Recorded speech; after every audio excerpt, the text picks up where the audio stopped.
ईरानी सदर का हेलीकॉप्टर हादसे का शिकार, सदर इब्राहिम रईसी और साथियों से राबता मुनक़ता। ईरानी हुकाम ने हादसे की तस्दीक करते हुए बताया, मौसम खराब होने की वजह से हादसे वाली जगह पर रसाई और स्क्वाड से राबता नहीं हो रहा। ईरानी सदर मशरकी आज़रबाईजान में डैम का इफ्तिताह करके वापस तेहरान आ रहे थे। वजीर खारजा भी सदर के साथ थे। हेलीकॉप्टर लैंडिंग की जगह पहुंचने के लिए 14 टीमें रवाना कर दी गईं। टीमें हेलीकॉप्टर तक पहुंचने की कोशिश कर रही हैं। ईरानी सुप्रीम काउंसिल का हंगामी इजलास भी बुला लिया गया। ईरानी टीवी पर रियासत की जानिब से दुआओं की अपील। हमारे साथ जो हुआ उसका तसव्वुर भी नहीं कर सकते थे। अचानक मकामी जत्थों ने हमला किया, दरवाजे तोड़कर अंदर घुसे। कुछ लोगों ने अलमारियां लगाकर दरवाजे बचाए। किर्गिस्तान से पेशावर पहुंचने वाले तालिब इल्म मेहर ने ARY न्यूज को आप बीती सुना दी। कहा, फोर्सेज आने के बावजूद पाकिस्तानी तलबा को इतना खतरा है कि कमरों से बाहर नहीं जा सकते। अभी तक उस ट्रॉमा से नहीं निकल सके। यहाँ घर वाले भी अजियत में हैं। बिश्कीक से खुसूसी परवाज पाकिस्तानी तलबा को लेकर इस्लामाबाद पहुंच गई। 180 तलबा वतन वापस पहुंचे हैं। एयरपोर्ट पर तलबा के अहले खाना और हुकाम ने इस्तकबाल किया। लाहौर में भी खुसूसी परवाज 180 तलबा को लेकर पहुंच गई।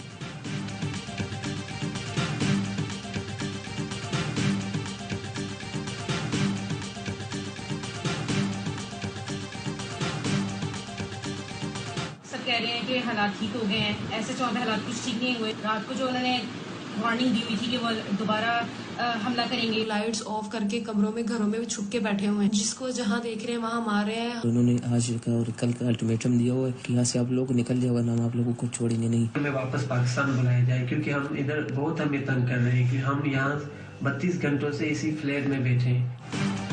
बिश्कीक में मौजूद पाकिस्तानी तलबा अब भी खतरे में। वीडियो पैगाम में बताया, हालात ठीक नहीं हुए।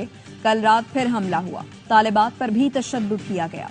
बिश्कीक में मौजूद पाकिस्तानी तलबा की शिकायत। कहा, लाइटें बंद करके घरों में छुप कर बैठे हैं। मकामी हमें जहां देख रहे हैं मार रहे हैं। 100 मीटर दूर कैंटीन भी नहीं जा पा रहे। खाना पीना खत्म हो गया। सिफारत खाने की तरफ से मदद के दावे बेबुनियाद हैं। एम्बेसी में कोई कॉल उठा रहा है न मैसेज का जवाब दे रहा है। बलवाइयों ने आज का अल्टीमेटम दे रखा है। कहते हैं, मुल्क छोड़ो वरना तुम्हें नहीं छोड़ेंगे। अपनी मदद आपके तहत पाकिस्तान जाने की कोशिश कर रहे हैं।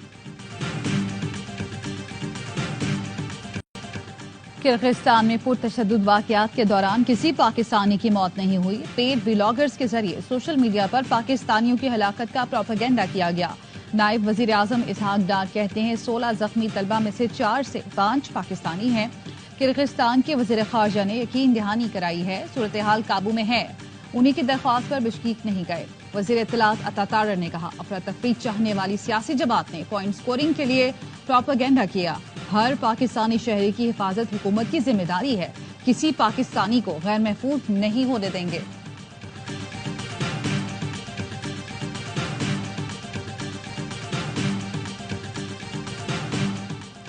बैनुल-अक़वामी मालियाती फंड का पाकिस्तान पर ज़र मुबादला ज़खायर मजीद बढ़ाने की जरूरत पर जोर।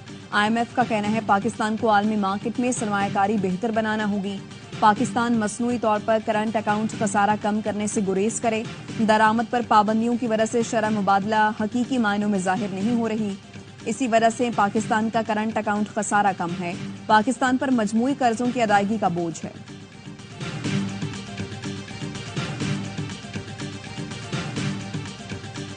भीख मांगने के बजाय सरमायाकारी लाएं। साबिक सेनेटर मुशाहिद हुसैन सैयद कहते हैं, सऊदी अरब 20-30 अरब डॉलर देगा।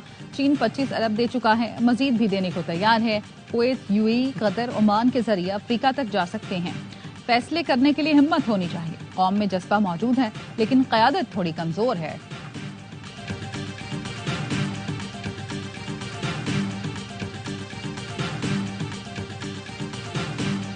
मुल्क की मईशत ने सांस लेना शुरू कर दिया है, लेकिन मुखालिफिन एहतसाब से बचने के लिए अफरा तफरी चाहते हैं।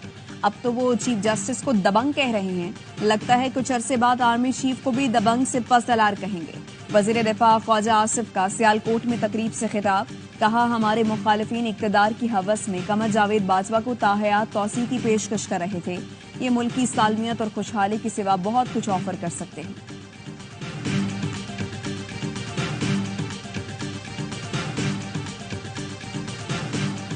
पूरी कौम कौम एक होकर मुआशी मसाइब और मसाइल से निकले। सदर मुमलिकत से और वजीर आजम से हमारी दरखास्त है कि वो इस हवाले से अपना किरदार अदा करें, सबको बुलाएं। ये तो जरूर पूछा जाना चाहिए कि ये आई कहां से दुबई वाली प्रॉपर्टी। मुल्क की मौशी हालत अच्छी नहीं, सियासी इस्तेहकाम लाना होगा।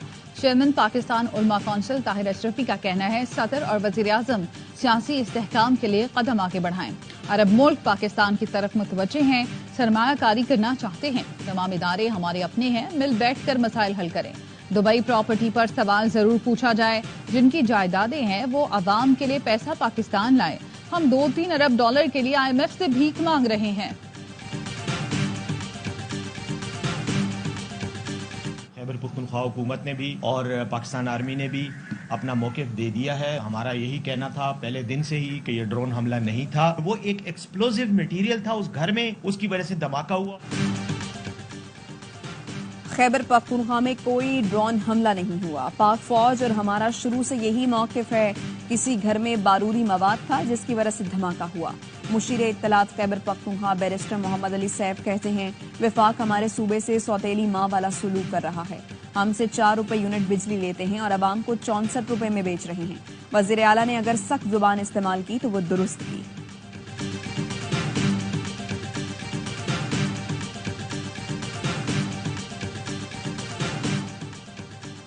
पंजाब हुकूमत ने गंदुम खैबर पख्तूनख्वा स्मगल करने पर पाबंदी लगा दी। सेक्रेटरी खुराक पंजाब ने खैबर पख्तूनख्वा जाने वाली अहम चाराओं पर चौकियां कायम करने की हिदायत कर दी। ज़राए आटा मिल्स एसोसिएशन का कहना है, किसान को गंदुम खैबर पख्तूनख्वा ले जाने में फायदा है। हुकूमत पाबंदियां लगाकर किसान के लिए मुश्किलात पैदा कर रही है। वजीर खुराक खैबर पख्तूनख्वा जाहिर शाह तूरू कहते हैं, मकामी किसानों के बाद अब पंजाब के किसानों से गंदुम खरीद रहे हैं। पंजाब से दरामदी गंदुम बिल्कुल नहीं खरीदेंगे।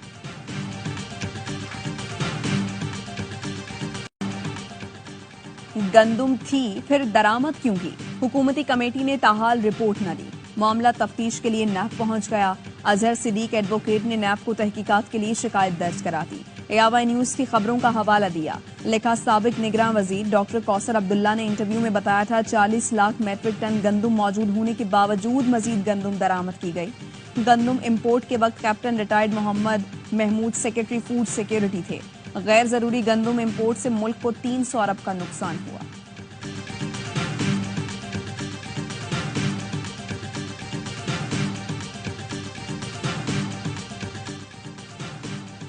बिजली चोरी बहुत बड़ा मसला है। एक सूबे में बिजली को सियासत की भेंट चढ़ा दिया गया। वजीर आला खैबर पख्तूनख्वा से बिजली चोरी पर बेहतर तजवीज़ की उम्मीद रखते हैं। वफाकी वज़ीर तवानाई अवैस लगारी की प्रेस कॉन्फ्रेंस। कहा, solar net metering power sector के लिए बड़ा मसला बना हुआ है। हुकूमत नेट मीटरिंग जारी रखने के हक में है। जरूरत हुई तो नेट मीटरिंग से मुतालिक पॉलिसी पर नजरसानी करेंगे। सोलर सिस्टम लगाने वाले 3 साल के बजाय 1 से 1.5 साल में इन्वेस्टमेंट पूरी कर रहे हैं। 2018 के बाद पाकिस्तान की मईशत समेत हर शोबे में तनज़्ज़ुली आई, जिसे ठीक कर रहे हैं।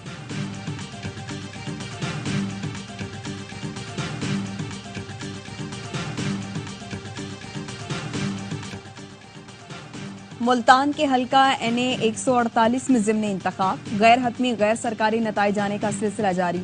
275 में से 63 पोलिंग स्टेशंस पर पीपल्स पार्टी के सैयद कासिम गिलानी 19,556 वोट लेकर आगे।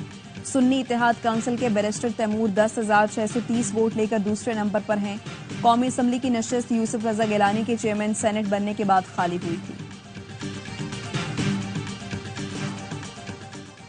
पंजाब और सिंध के बेशतर इलाकों में शदीद गर्मी। जेकबाबाद, शहदाद कोट, शिकारपुर, लियाकतपुर, अलीपुर में दर्जा हरारत 45 डिग्री सेंटीग्रेड हो गया। शेखुपुरा, पाकपतन, खानेवाल में 44, जबकि लाहौर, फैसलाबाद और साहिवाल में दर्जा हरारत 43 डिग्री सेंटीग्रेड रिकॉर्ड किया गया। पंजाब में 21 से 27 मई तक हीट वेव का खतरा। PDM में पंजाब का कहना है, बहावलपुर, रहीम यार खान, डेरा गाजी खान और मुल्तान में हीट वेव की लहर शदीद हो सकती है।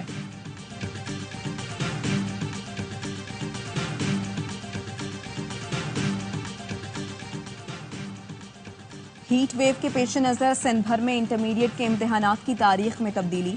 इंटर के इम्तिहानात 22 मई के बजाय अब 27 मई से होंगे। वज़ीर आला सिंध ने मंजूरी दे दी। नोटिफिकेशन जारी।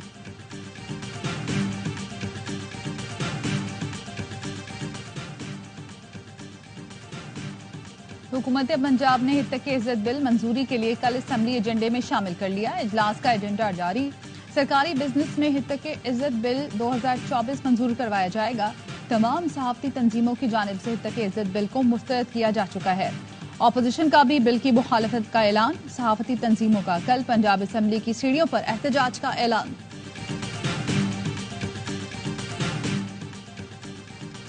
वज़ीर आला सिंध मुराद अली शाह का कराची में जारी तरक्याती मंसूबों का दौरा। कोरंगी कॉजवे पहुंचे पुल की तामीर के काम की रफ्तार को तेज करने की हिदायत। कोरंगी कॉजवे पर कचरा डंप करने की इजाजत देने पर वज़ीर आला ने कोरंगी इंडस्ट्रियल एरिया के SHO को मुअत्तल कर दिया।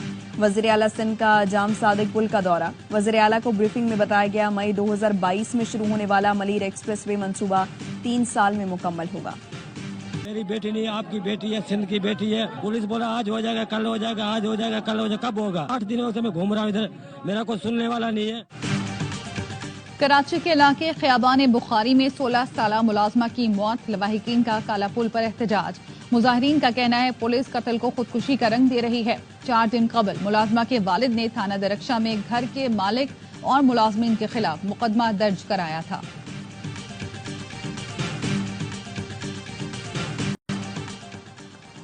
इजरायली फौज के गजा पर फजाई के साथ जमीनी हमले। 24 घंटे में 64 फलस्तीनी शहीद। नसीरात कैंप पर बमबारी में 20 फलस्तीनियों ने जाम शहादत नोश किया। गजा सिटी में इजरायली हमलों में 9 फलस्तीनी शहीद। जनूबी गजा में 2 सिहोनी फौजी मारे गए। तेहरान में अमरीकी कौमी सलामती के मुशीर जेल सलमान की सऊदी वलीअहद शहजादा मोहम्मद बिन सलमान से मुलाकात। 2 रियासती हल पर बातचीत।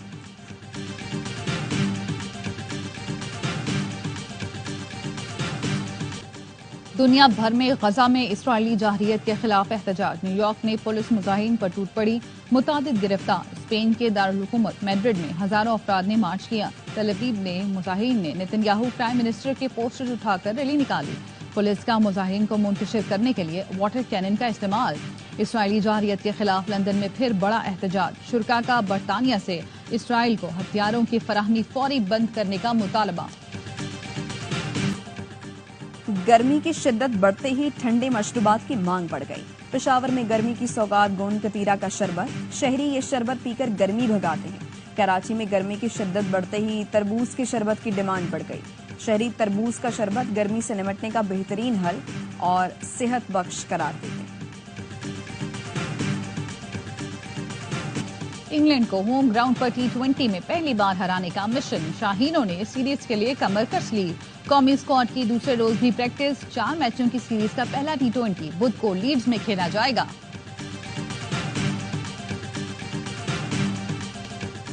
कौमी विमेंस टीम को इंग्लैंड के खिलाफ सीरीज में व्हाइट वॉश शिकस्त का सामना। इंग्लैंड ने तीसरे T20 में पाकिस्तान को 34 रन से शिकस्त दे दी। इंग्लैंड ने पहले बैटिंग करते हुए 176 रन स्कोर किए। डैनी वाइट ने 87 रन की शानदार इनिंग्स खेली। जवाब में पाकिस्तान की टीम 4 विकेटों पर 142 रन बना सकी।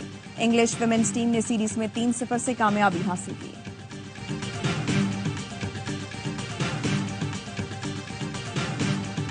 मास्टर राशिद नसीम का एक और कारनामा। टारगेट पर कोहनी के वार में भारतीय हरीफ को पीछे छोड़ दिया। 3 मिनट में 882 वार करके रिकॉर्ड तोड़ा। राशिद नसीम ने माथे से पेंसिल तोड़ने का रिकॉर्ड भी अपने नाम किया। 1 मिनट में 119 पेंसिल तोड़ी।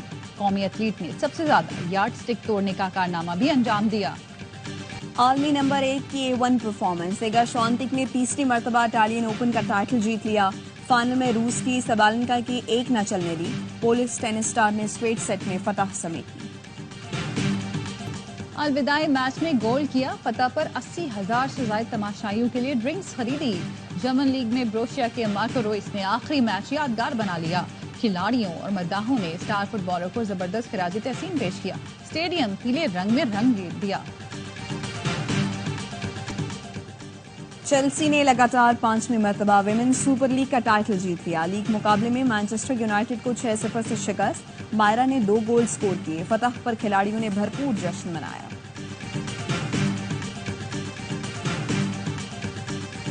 और मुल्क भर में आज हजारा कल्चर डे मनाया गया। कोयटा में मुकीम हजारा बरादरी का शानदार सकाफती मेला रंगों की बहार आ गई। कदीम लोग धुनों की गूंज, खूबसूरत रंगों से मुज़य्यन सकाफती लिबास पहने लोगों की शिरकत।